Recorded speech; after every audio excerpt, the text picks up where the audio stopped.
Dang, man.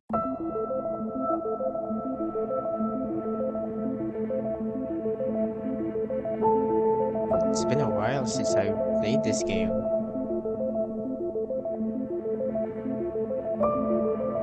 There's a lot of dashes, mechanics, and probably a lot more I'm not familiar with ever since my absence.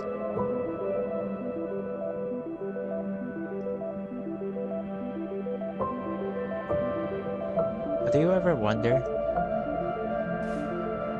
how did all this start? I know I told you guys before that there's a low chance that I won't be making videos about parkour anymore. Well, I never even said I won't come back in the first place, but maybe it's time I go back to make content. The documentaries you guys always enjoyed would finally come back once and for all. I don't want to make long-term promises, but what I can promise is I'm playing Parkour Reborn.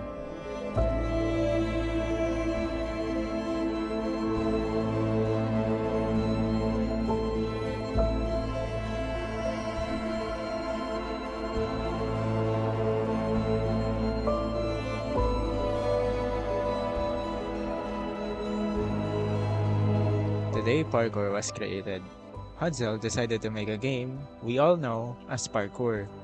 The early stages of the map is based on a free model made by Stoke, formerly known as Exorcist 998. The map is small, but for its early stages, it managed to thrive on Roblox, managing to peak a number of active users at its early stages of release. Players in this era managed to be able to do basic parkour such as wall climbing, wall running, vaulting, safe landing, and exploring the small little map that we know as the spawn. Skip on to a few months, and there goes our first huge data reset. Every point and progress you had before, wiped. Why? Exploiters, of course. What do you expect? Also, if you played parkour before this update, you will have the vet tag on your username. Sadly, I started playing just a few days after this update, so I didn't get the vet tag. Anyway, gear has been revamped, double points game pass has been added, and save data button has been added in case of a data loss. A little heads up, I will be only explaining the major updates that created a strong foundation for Parkour itself, which is why we won't be discussing every single update, as that would take an entire day to finish. Version 128 and 129 introduces one of the most OG gears and mechanics to the game. Which one are they? The Power Grip Gauntlet. Not only that, there is another data reset. Before, progress was only points. There were no such things as levels, which is why all points obtained have been reset, and point gain is a fraction of what it was before. The progress system now consists of points and levels, with bags given every 5 levels. We also have a new line combo system, capable of up to 12x combo. It resets upon taking damage and rapidly depletes if halted for an extended period. There is also a new vaulting animation and vaulting physics. Camera tilt and full tilt have been added, wind ambient sounds, radio mixer game pass, and magrope lines being collidable has been reverted, allowing you to vault in magrope lines. In this era, the Power Grip Gauntlet has become the meta just a few weeks after the release of the Power Grip. Since it allows you to wall climb while falling, maintaining line combos is much easier. Hence, grinding points makes it quick and simple. Significant changes have been added to levels and points. Nothing in the game requires points anymore. And instead of points, levels are now used to unlock gloves and gears. You can now also turn your points into levels. Ranks are now reached at a certain level rather than a certain point amount. Line combo no longer affects XP, the Power Grip Gauntlet is disabled in time trials, and lastly, attained XP is now displayed along with the plus points pop-up. Additionally, one of the most infamous badges in all of parkour history, the Elite Tracer badge, is also created. Only a few players have this badge, obtainable only by the owner, awarding it to individuals at this time. It is now currently unobtainable as of the present.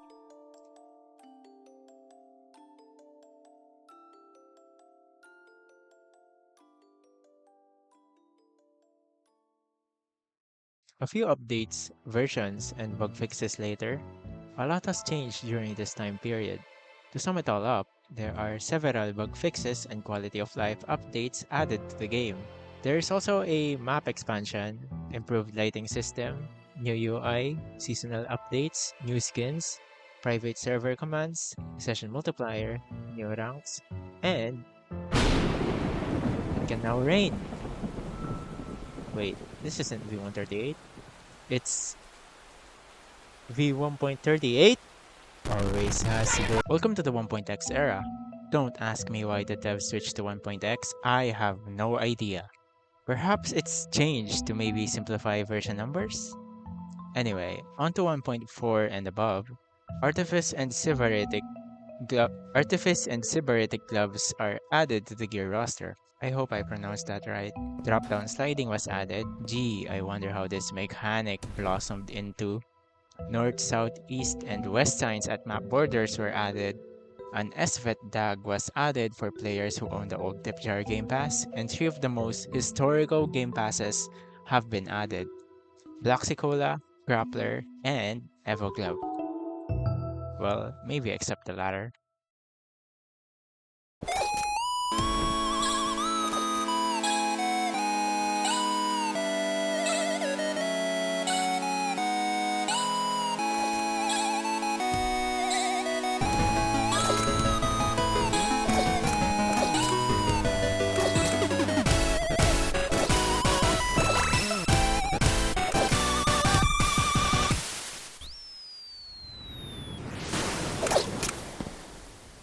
With the discovery of wall cancelling, as well as other mechanics the Grappler has, Grappler was now the go-to gear when it comes to free running, allowing you to save multiple runs that the Power Grip just cannot. This discovery quickly led to the shift of the meta, with a lot of players switching from Power Grip to Grappler. During these times, many minor updates have changed, fixing Grappler bugs, quality of life changes, cosmetic changes, an extra game pass, and lastly, you can now see players spectating you.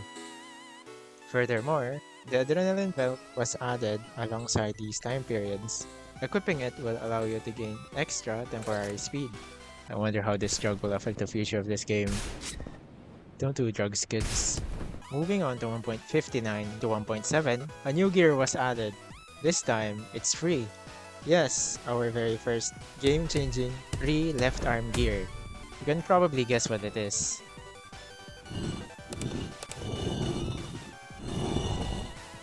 It's the Prime Glove! It's the Mag Rail, unlockable at a low cost of 90 levels. As you may have guessed, this gear bounces you off a wall. At its infancy, free-to-play players can now use a Walmart version of Power Grip, as it can somewhat allow you to catch a fall on a wall.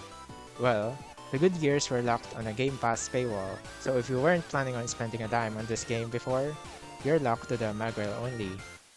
Also, what in the hell is a baby ability?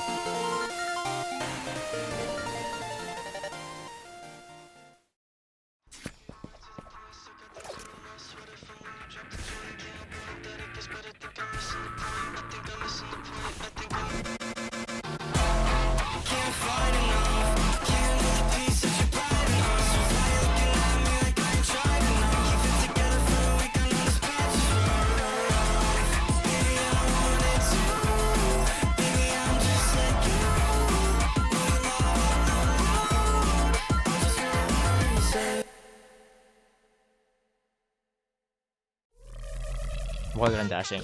Bro, who cares about the double skins game pass, map changes, and translation improvements?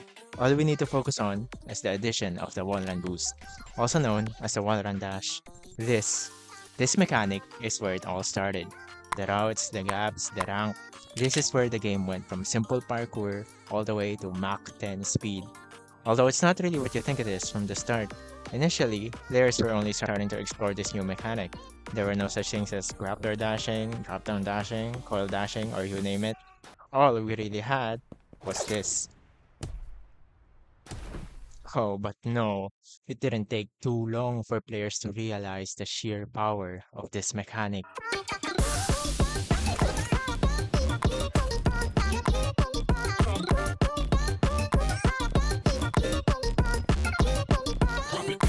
fact, it was so powerful that the developers had to nerf dashing by putting a speed cap at 250 studs per second. Yeah, you're not going to be violating the speed limit anytime soon. Oh, and they also patched FPS-based movements. Coil boosting is no longer too overpowered and FPS related. You can still long jump farther when coiling though. In spite of all this, a lot has changed from 1.74 all the way to 1.85. Something good to note between these time periods is billboards. All-time trial records have been wiped and reset. Lemon mode, what in the map expanded again, and almost all the game passes are now unlockable by levels. Well, you can still buy it to unlock gears early on, but who in their right mind would do that, you know? Just me? Yeah, okay.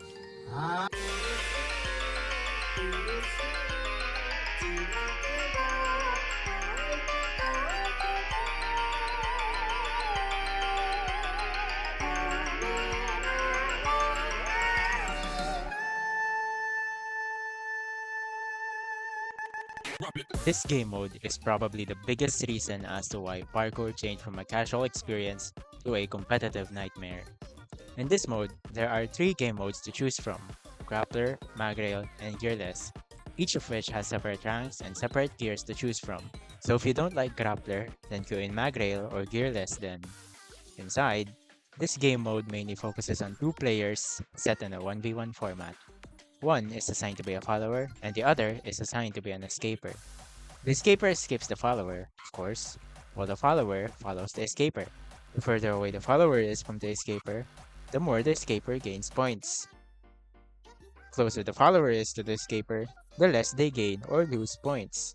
Each round will be divided into 2 splits. Sides are switched between splits. The player with the most points gained gets that round win, until the player with the most wins after 3 to 9 games wins the match. Yeah, considering the skill ceiling required within the dashes in this game, it's really competitive. That's why I played this game with once, reached Diamond, and never touched it again.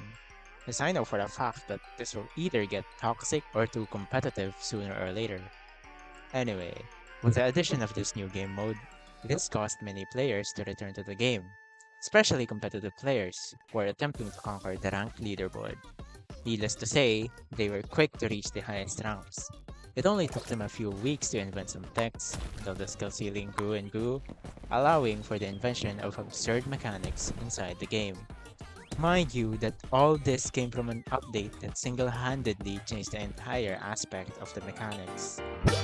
Oh, I forgot to include Apex Tower being added in the game in this version. Yes, it's this tower right here. How do you climb that? Well, you're in the wrong hands. Look it up or something, I guess. The rest of the update? Well, they aren't noteworthy enough, so... Roblox voice chat has seen a rapid growth in its user base, which prompted Roblox Parkour to enable spatial voice chat in the game. Hey bro, say something. Subscribe to Shikueto! And yes, you heard it right. The wingsuit is also added here in this version, unlockable at level 450 and can be bought to unlock early at a price of 725 Robux. This simple back gear allows you to glide or strafe in a certain direction you want after dashing. This mechanic is what allows gaps that are usually deemed impossible to be possible, and it makes dashing much more lenient as you can change direction should you ever make a small mistake. At the time, this gear was really fun to use in your runs, making it easy to hit max speed consistently, and it allowed you to make gaps anywhere, really. But eventually, it died down due to it being locked in rank and in combos. Sure, it was fun, but what can you do without combos? Anyway, the rest of the update consists of a compass, coordinates, buffs and sliding, power grip, and speed vault, making it easier to do certain techs, a few optimizations, a new Wallrun dash animation, several new skins that I didn't even know exist, as well as a lot, and I mean a whole lot of bug fixes. Oh, and by the way, did you know that the ranked update caused a lot of data losses in the game? No? Well, I thought I'd share. During this time period, the Titan Tower was added. currently being the highest tower in the game and possibly the hardest tower to climb, requiring a specific tech to reach the top, whether that be monkey vault dashing or stim/bloxicola resetting. This tower is not to be trifled with. It also comes with a spawn, as well as Hudzel's very secret persona somewhere in here.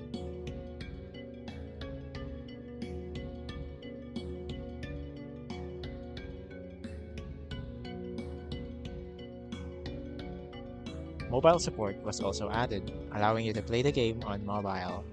I have seen some other clips of mobile players, but damn, they're always on another level. Air dive and downshift is also added, so if you're tired of air time that reduces your speed, you can downshift your way down to the ground. This simple mechanic alone is what allowed gaps to be extended that goes over 1,000 meters long. 4 new gears were also added: hookshot and thrust capacitor. Hookshot being a right arm mag rope combined with a glove, and thrust capacitor being a right leg gear that allows you to double jump and store speed. These two gears are the perfect combination for a combo free run, as it requires less skill, more speed, and it is more forgiving. Which is why you can see a lot of high level players wear these gears. And if you can dash around gaps comfortably without these two gears, you are good at this game. The next two gears are Recounter and Blink Boot.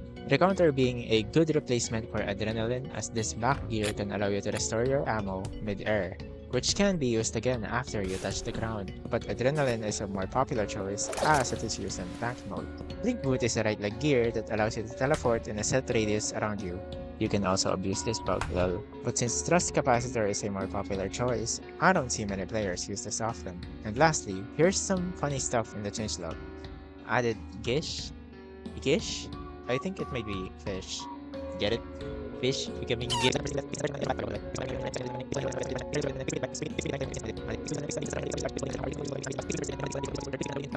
Combos not running properly when drying. Big adrenaline belt to invert your colors turning black when hard to first because Time I would bring IRL. I would throw my adrenaline. increased power level of Gerald. Welcome to the final stretch of the game. No, really, like final stretch. Because this video has been going on for over a month, which may be due to my tendency to procrastinate. Although if you're still here, I hope you had fun watching me yap for nearly 20 minutes. Still, we're getting there. Updates to the game will now be less frequent, because the devs are shifting development to their new game, Parkour Reborn Alpha. Wait, what am I doing here in Reborn? I should be in Legacy! Welcome to the actual final stretch of the game. For all that, though, Roblox Parkour has been met with 2 final gears in this time frame, as well as a player-wide reset for all bans, time trial records, ranked elos, leaderboards, and veteran and content creator statuses, bringing the game to another fresh start. No, your progress and levels did not get reset. The last 2 gears added for Legacy are Aero Punch and Kirito. Aero Punch allows you to punch the air twice with cooldown. Think of it like an air mag rail. And Kirito uncaps your speed, as well as allowing you to do the old FPS-based moves that were patched a few versions ago. This time frame alone lasted for 2 years of still updates due to the devs shifting development into their new game, Parkour Reborn. Major updates to the game have now been halted, with the game being renamed Parkour Legacy, which we know today. But of course, with its small but loyal community, the game had evolved over the years, with players inventing new mechanics and new movement dashes, devs nerfing those same dashes, find bugs, fix bugs, repeat, until the game eventually got stale with its less frequent updates. That doesn't mean it's the end. After all, a major update awaits us. Anyway, I hope I'll see you in a new era in 2.0. And that's the story of the entire history of Roblox Parkour to date. Thanks for watching.